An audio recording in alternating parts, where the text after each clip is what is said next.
Damn, another high blood sugar after eating.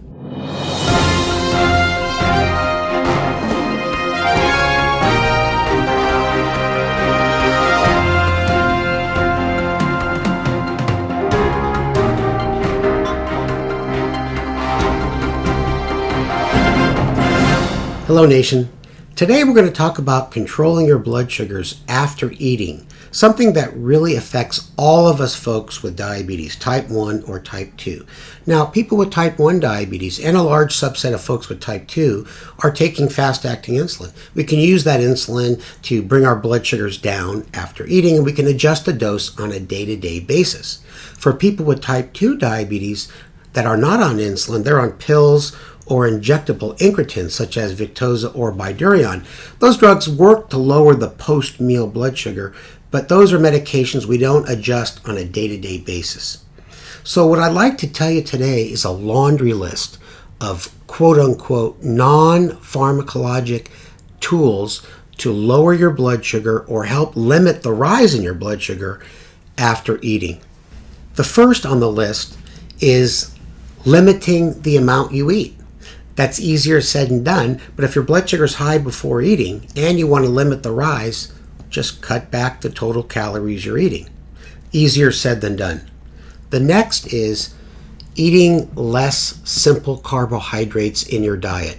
So eat less bread, rice, fruit, things that get absorbed very quickly. Substitute that with things like protein and fat and maybe bulkier vegetables.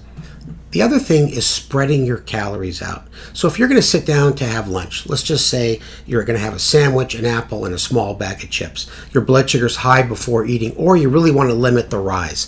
Eat half your sandwich and the bag of chips now and the apple later, or split things up. The more you spread your calories, the less elevated your blood sugar will be after eating. The last two items are exercise. Now, if you're high before eating and you can take a fast walk around the block, do something vigorous, get on your stepper if you're near one, try to get some exercise going before you eat. Bring down that blood sugar, and that limits the rise after. Now, let's just say your biggest meal is dinner and you can take a nice walk after dinner, walk your dog, walk with your loved ones. That will always limit the rise in your blood sugar. And that's extremely important. Use the exercise on a daily basis to help manipulate your blood sugar, not just stay in good physical shape. Last thing is insulin. For those of you taking fast-acting insulin, a very good technique is called priming the pump. What does that mean? It has nothing to do with being on a pump. It means give yourself a little bit of insulin, especially if you're high before eating.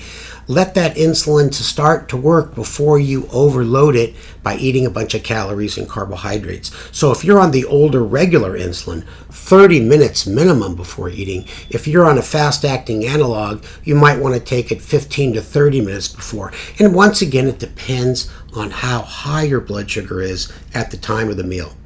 So remember, there are a lot of tools you can use, non-pharmacologic methods, to control your blood sugars from getting too high after eating. So long, Nation.